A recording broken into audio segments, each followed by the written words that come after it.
without any further ado, let's have a word.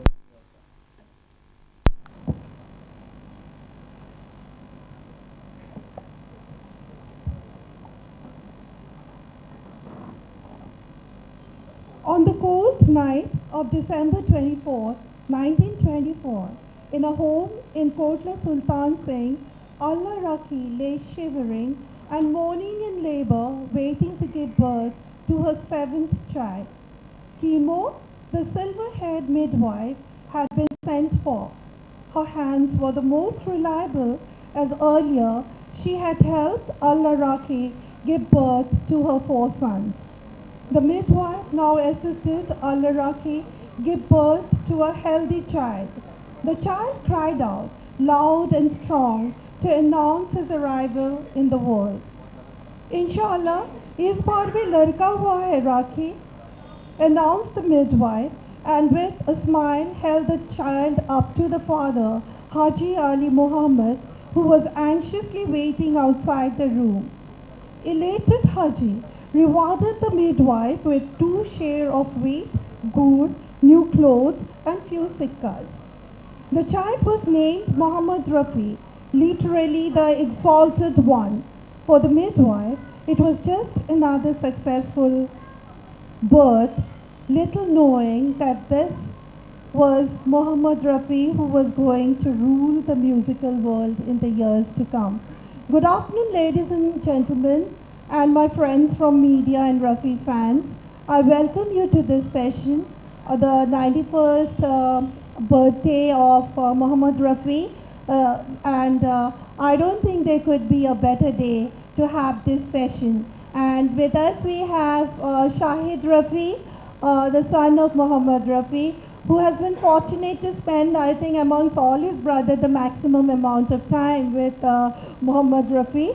And ladies and gentlemen, I would take you through a discussion with Shahid Bhai, because I'm sure you would like to know from Shahid Bhai what it has been like being the father, being the son of a legendary father. To start with, Shahid Bhai, when we first met, you told me you had a dream of having an official biography on your father. Now that it is here and you are doing the honor of launching it,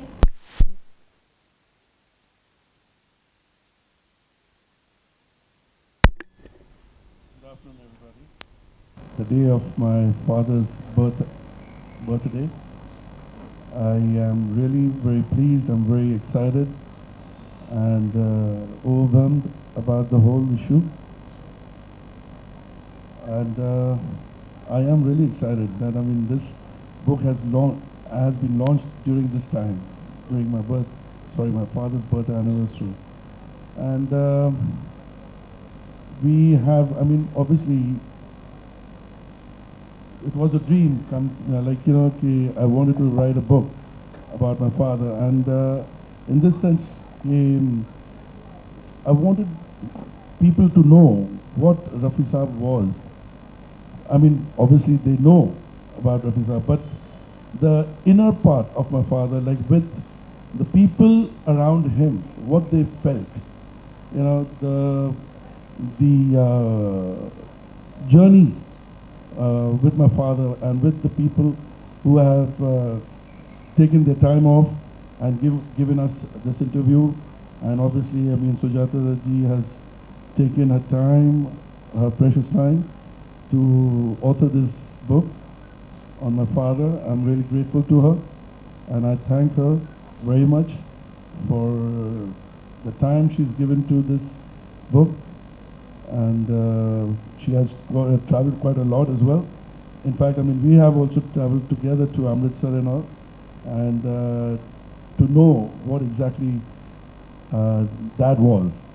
Like in his childhood, we met his friends down in Amritsar, and we visited his school, and we spoke to so many people around who were associated with my father. And I'm happy the book is out. Thank you so much. Shahid Bhai, I think I must thank the whole Rafi family. And Shahid Bhai has been a great support. We have traveled together, to most of the places where the footprints of Rafi Saab could lead us to. And obviously, these years, 4.5 years, it took me 4.5 years to write this book. And this 4.5 years has been like a family. Father, I mean, there's no two ways about it. I mean, Rafi Saab was a very family person. He never used to socialize, his socializing was very, very less. I would say about 1%, that's it. He used to go for recordings, and after he finishes, he comes back home and he's with the family. So he was basically a family man. He was totally a family man. He was nothing. He used to socialize के दोस्तों में जा रहे हैं and अपना इधर उधर बैठे. No, he was totally a family man, and he used to come home, and during his free time he used to take us out.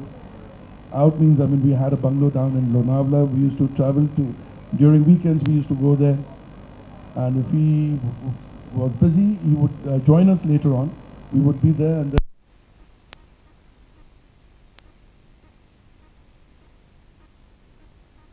and he was, I would say, I really am proud, and I really thank God that he made, I was born in this family, I'm really proud. Believe me, I was born in this family. I'm grateful to God, honestly. Thank you so much. Let me read out one of the... He would go out of his way to make us happy. There is, however, one instance when he was discouraging. I was in the 7th standard in St. Andrews, and there was a singing competition in school. My class teacher told me, Shahid, your Appa is a great singer. Make sure you learn a song of his for the competition. You need to win. I approached Abba and asked him to teach me the song, Mere Mituwa, Mere Mitre. He said, Beta, ga ke sunao. Even before I could complete the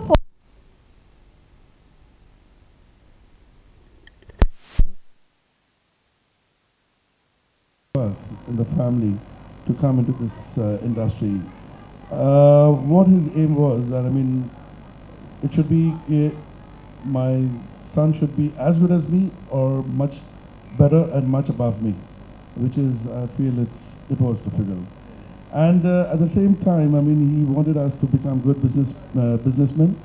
So that's the reason why whenever he thought and whenever he saw his son or anybody in the family trying to come into this industry, he used to say, send him to London. So we have studied in London, we've stayed there.